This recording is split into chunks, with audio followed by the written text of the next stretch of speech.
Welcome back. Today we're going to learn how you can say that you're trying to do something, and we're going to learn how to do this together with action verbs. For example, you could say something like, please try this food. I tried on a suit.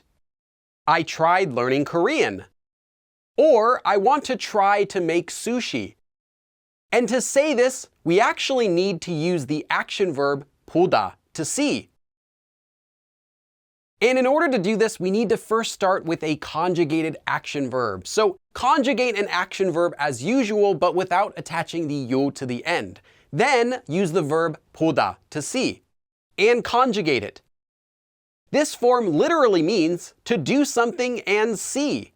And in this way, it translates as to try doing something.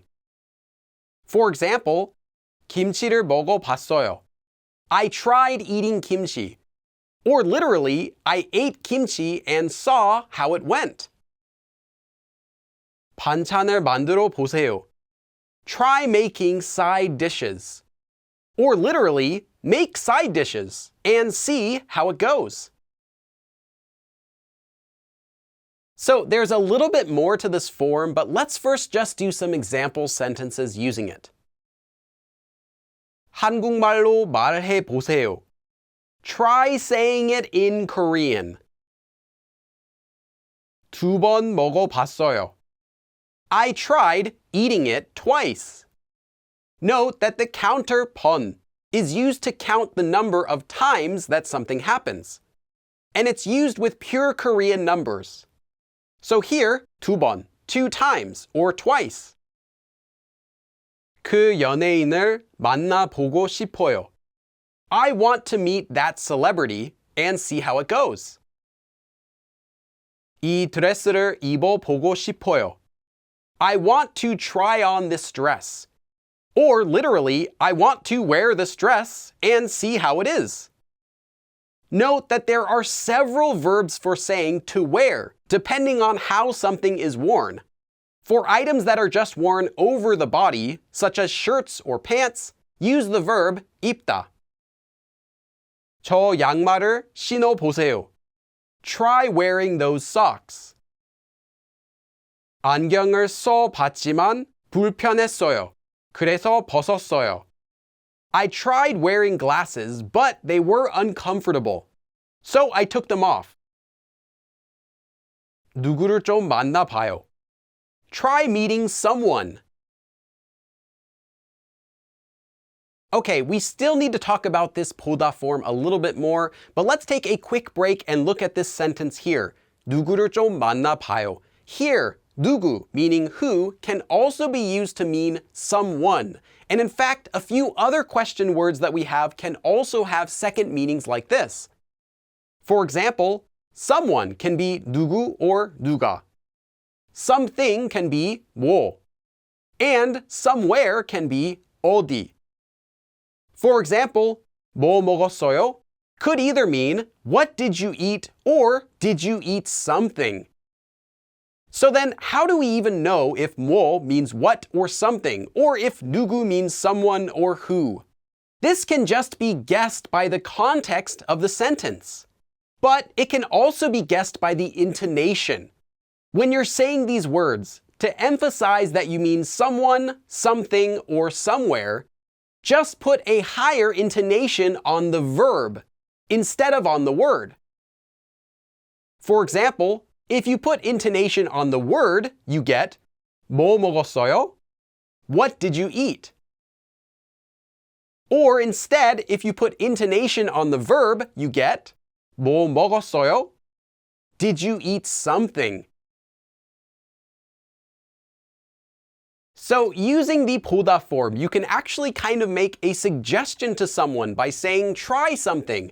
But there's another way that you can make suggestions to people using the word should. And here's how you can say should in Korean.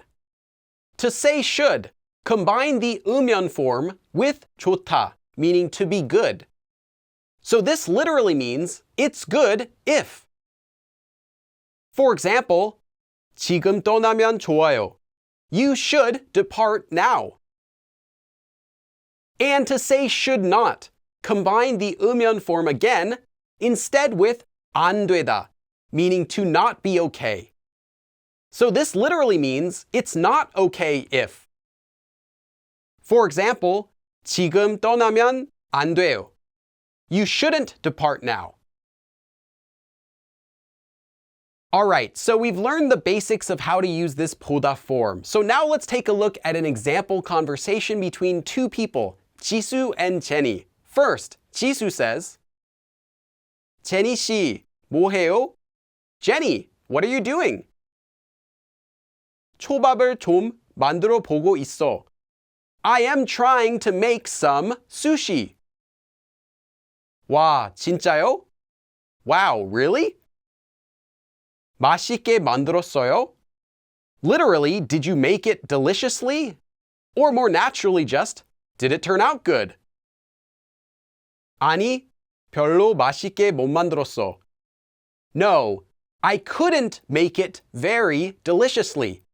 Or just, I couldn't make it that good. 요즘 요리를 배우고 있어요? These days, are you learning cooking? 아니, 그냥 한번 해보고 있었어. No, I was just giving it a try. A small note about spacing. 한 번 with a space means one time or once. But the word 한 번 without a space is used with the 보다 form to mean a try, as in give it a single try. But this is just a small detail about spacing. And let's look at this part. 보고 있었어. Note that the progressive tense, 고 있다, can also be used with the past tense, here as 고 있었다. This means was doing. So I was trying it just once, or I was just giving it a try. 다음은 뭘 요리할 거예요? Next time, what will you cook? 몰라. I don't know. Phew. 그냥 라면이나 만들 거야. I'll just make ramen or something. 제니 씨 뭐해요? 초밥을 좀 만들어 보고 있어. 와, 진짜요? 맛있게 만들었어요? 아니, 별로 맛있게 못 만들었어. 요즘 요리를 배우고 있어요? 아니, 그냥 한번 해보고 있었어. 다음은 뭘 요리할 거예요? 몰라, 그냥 라면이나 만들 거야. But before we go, here are some quick notes about the words someone, something, and somewhere. You might also see these words used, 누군가, 뭔가, and 어딘가. And these mean someone, something, and somewhere. Both 누구 and 누군가 mean someone. Both 뭐 and 뭔가 mean something. And both 어디 and 어딘가 mean somewhere. So feel free to use either set. And remember that this 보다 form literally means to do something and then see how it goes. So because of that, this form means that you are actually doing something, not that you're literally just making an effort to do something. And there is one more form that can be used to mean to try, the 으려고 form, which we'll learn about in a later lesson. So in this lesson, we learned how to say that you're trying to do something. So make sure to practice everything in this lesson, and I'll see you again in the next lesson. 그럼 다음에 또 봐!